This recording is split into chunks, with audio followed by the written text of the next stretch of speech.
ஷேய் விஷ்ணு பிரமா ஆமாம் அரசியல்வாதிக்கு பூமியில் உட்காந்து விடுதார் சர்ன்னு அவனை புடுறா இவனை புடுறா பிடிச்சி அடித்து நொறுக்கணும் கால் சத்தியம்னு கணக்கு கொடுக்கார். கணக்கு விட்ட கணக்கில் உலக நாடே நொறுங்கி போகும். உலக நாடே நொறுங்கி போகும். கால் சத்தியம் புரிஞ்சிக்கோடா. போட்டார் உச்சியில் உட்காந்து உலகத்தை நடத்தி கொண்டே இருக்கார். 7 ஜென்மமாக ராஜராஜ சோழன் மன்னராட்சி. ராஜராஜ சோழன் மன்னராட்சி, அதுக்கு முன்னாடி ஒரு மன்னராட்சி. இந்த 2 போய் ஆண்டான்லடா, அதெல்லாம் முடிஞ்சு போச்சு. இந்த திரிசூலத்தில் இறுக்கி குத்தி நாசம் பண்ணி விட்டார். கடவுள் தான் முடியும். வரம் வாங்கினா வரத்தை அழிச்சிட்டார்.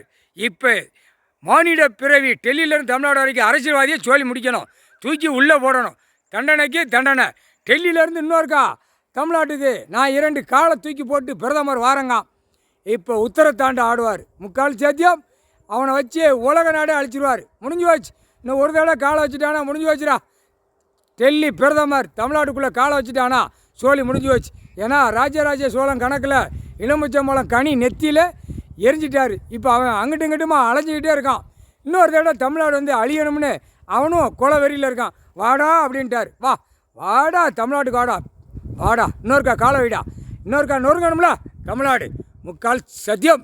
டெல்லி டு தமிழ்நாடு ஊடாலப்பட்ட நாடு எல்லாமே நொறுங்கி போகும். ஆமையை விட்டார். ஆமை நாயகி வீடுந்தோறும் உண்டு. முக்கால் சத்தியம். வீடுந்தோறும் ஆமை உண்டு. ஆடு பார்ப்போம், ஆண் பெண்ணும் மானிட பிறவி ஆடுறா பார்ப்போம் ஆடு. முக்கால் சத்தியம் புரிஞ்சுக்க. கைலாசத்தில் நீதிமான் கணக்கு போட்டார். முக்கால் சத்தியம். நீதித்துறை, நீதி அரசர், நீதிபதி சர்ச்சி கணக்கு எழுதிட்டார்.